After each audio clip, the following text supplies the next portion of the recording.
Hello, friends. So today I am doing DreamWorks movie because I've done Pixar, I've done Disney. It's only fair we do the next best thing. So is DreamWorks the best thing? No. But anyways, moving on. I think that this is one of those few studios that has had like absolutely insane highs and absolutely abysmal lows. And there's very little middle ground. So today's going to be interesting, and I'm looking forward to seeing what happens, actually. I have seen most of these movies. Those that I have not, I am aware of in terms of reputation. So I might have to lean on that for a little bit, but let's see how this goes. Prince of Egypt is a fantastic movie. Great music, great story, beautiful visuals. It's pretty much a masterpiece from start to finish. I've heard amazing things about the movie. I have not heard amazing things, apparently, when they tried to turn it into a Broadway musical, which is unfortunate because you'd figure it's a no-brainer. It's the story of Moses. Like, come on, you can do this. Anyways, for what it is, really good. Still really good. I would recommend. Road to El Dorado is good. I don't think it quite hits the highs of Prince of Egypt. I think that there's still a couple things there that aren't quite where you want them to be, but overall still holds up really well. Very much a movie that a lot of people still look back on fondly, and yeah, I don't really have anything negative to say about Road to El Dorado as well. Ants wasn't good when it came out. I remember watching it then and not loving it. Maybe it's grown better with age, but I doubt it. I can't imagine that this would be one of those movies that people look back on super fondly. It exists. And you know what? Maybe that's good enough for now. So let's just keep it there. Spirit was kind of another one I didn't connect with at the time. I remember I have seen this movie. Is it abysmal? I don't think so. Is it great? No. It's just kind of in the bad territory, which we're going to kind of see is probably going to be a theme. Joseph, King of Dreams. Let's try to capitalize on Prince of Egypt with a franchise everyone already associates with the musical, and then not do anything with that particular musical. Curious choice. Joseph isn't really an interesting character in the Bible, when you think about it. He's an arrogant jackass who gets sold by his brother and then works hard and rises to the top. I can understand why capitalists would like this, but no, it's not very good. Is it abysmal? Yeah, kind of, but it's like a high abysmal. Like, no, you know what? I know what's coming. I can't put it in that territory. Shrek. I'm gonna get in trouble for this one. Shrek is good. It holds up well enough. It's still funny. It's just good. It's not great. It's just good.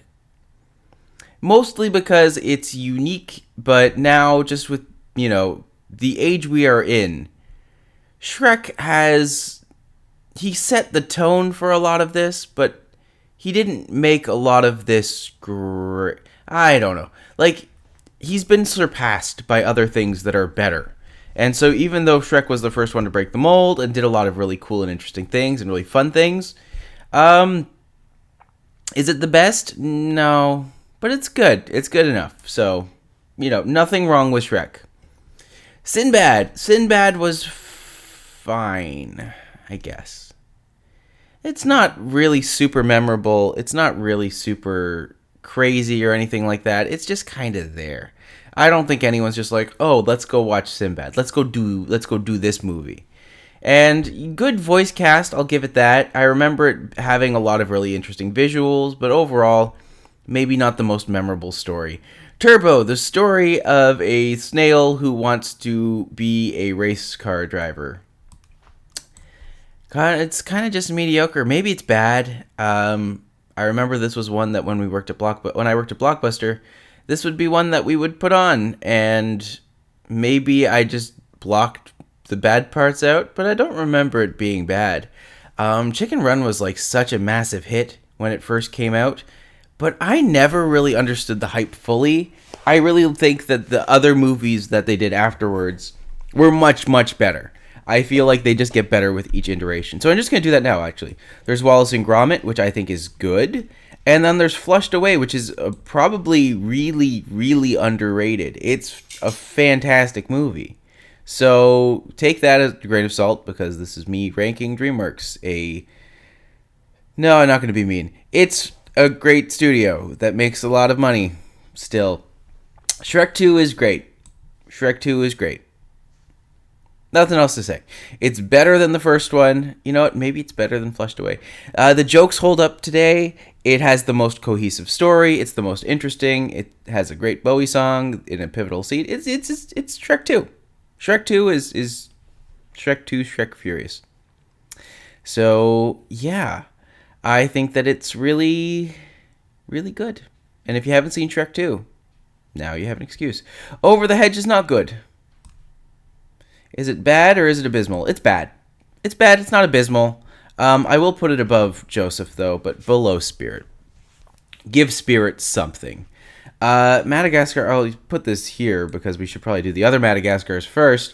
How to Train Your Dragon. We're just jumping to How to Train Your Dragon, apparently. How to Train Your Dragon is great. I think that it's a great franchise. I think they do really cool things with it. I think it's probably one of the few series that just stayed good, to my knowledge. Maybe I don't know if I've seen the third one. I need to think about that. I guess it's only fair that I do Shrek next, because we've already done the other two Shrek. Shrek the third is awful. Like, I have never seen such a sharp, steep decline in quality. Shrek 2, great. Shrek the third, awful. Period. Awful, awful movie. I hate it. I hated it so much because I really liked Shrek 2. And I went into Shrek 3 expecting that and did not get it. And that makes me angry. Shrek Forever After. Well, if I hated Shrek 3, it's only fair that I consider Shrek Forever After is actually pretty good. Overall, I would put it in the mediocre camp. But it's better than a lot of other ones that they've released. So let's keep that in mind. Shark Tale is awful. Do I need to say more than that? It's just bad. Hasn't held up well. Animation is ugly. Voice cast phones it in. Will Smith as a fish. It doesn't slap anybody, but you know. That's fine. It's fine. I feel bad for making that joke. I'm sorry, Will Smith. B-movie is... I'm just going to move on. B-movie is a B-movie. It's fine. It's just what it is. There's nothing to... Like... It's fine. I'm not mad at it. I don't go out of my way for B-movie. So, Madagascar... I remember when it came out, I thought it was so funny. I thought it was so good. But it's kind of just bad. The story is clunky. It's told in a weird way. It's not great. It's not great. Also, most of these animals, I'm pretty sure, aren't native to Madagascar. Call me crazy. But there it is. Madagascar 2, Escape to Africa, was better. And Madagascar 3, Europe's Most Wanted, I feel was even better, but not by much. Like, I put them in the same realm as B-movie. And that's just how that goes. That's just what that do. So, Rise of the Guardians. Better than it has a right to be. I would say it's good. Like, just an easy good. Jack Frost is a great character. They do a really good job with him. And I don't mind it. So, we'll keep that there. Kung Fu Panda. Kung Fu Panda is another really good movie. I remember watching Kung Fu Panda when it came out and thinking it was fantastic. And it was. I liked it. I liked it a lot. How to Train Your Dragon 2. How to Train Your Dragon 2 is slightly less good than the first one, but still really good. Still really good. Definitely one to enjoy. Kung Fu Panda 2 is also really good. I would put it a little bit below Kung Fu Panda 1 because I don't think the peacock villain was as impactful, but I thought that it was so interesting. And the designs in it were great. The looking for his family, very poignant and interesting. Yeah, it's good. Kung Fu Panda 3, I don't know if I've ever watched. This is my stumbling block. Considering it didn't make a huge impact, I will just put it in mediocre because maybe I'll give it a chance. I will give it a chance. I will watch it. I will come back and I will reassess. Home, I don't remember being good. I don't remember being bad. Kind of just put it in the middle, maybe in bad, but again, having little to no impact isn't the best gauge for this sort of thing. The Croods. I remember watching The Croods and thinking it was good. A low good. I don't think it quite hits the level of the earlier ones, but it's fine enough. It's decent enough. So I'll go with that. Puss and Boots. Puss and Boots was also good.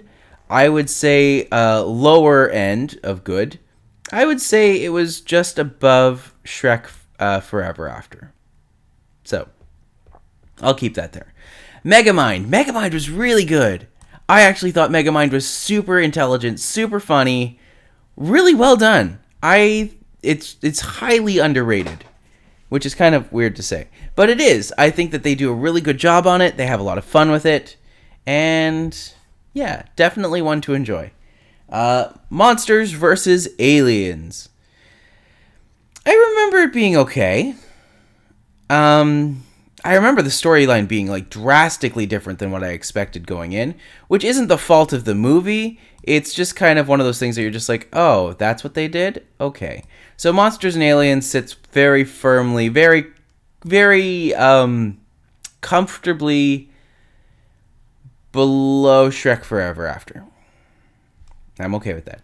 Mr. Peabody and Sherman, I remember not enjoying. I would put that underneath Madagascar. Trolls. Oh, God, what do we do about Trolls? It's not Trolls World Tour, so that's a point in its favor. But Trolls itself was just kind of bad. I remember not liking it. I remember not enjoying it. Boss Baby, I still think is one of the worst movies I've ever seen. It's better than it has any right to be for a movie called The Boss Baby, but Alec Baldwin, not gonna go well these days. Yeah, you're not gonna see many people taking a shot on Alec Baldwin, but we'll see what happens with it. I don't really see. They made a sequel, didn't they? I will think about that. Captain Underpants. I didn't realize this was DreamWorks. I think that it would probably be okay. I know my nephew really likes it, so I will put that in. You know what? Under Turbo. And I will reevaluate that when I have the option. How to Train Your Dragon: The Hidden World was good. I remember liking it, but again, a low good. I don't think it hits quite the highs of the first two movies, which is fair. And then The Penguins of Madagascar. You finally gave the Penguins their own movie. Why did they do that? I don't know, but it's still better than Madagascar 1. So you know what? I'm going to put it there. All right, this is my ranking of all the DreamWorks movies. What do you think? Is this a good ranking? Is it a bad ranking? I don't care, but let me know anyways. All right, till next time. Bye. Thank you for watching. My name is Matti McLean. You can find me on problematic streaming platform Spotify at A Canadian in Eurovision. You can find me online on Twitter and Instagram at The Big Shabam. And finally, if you like what you've seen here and you want to help me out, feel free to like, subscribe. It really does help. And also, if you want to see me do something next, don't be afraid to tell me. Looking forward to hearing from y'all soon, and you have a great day now.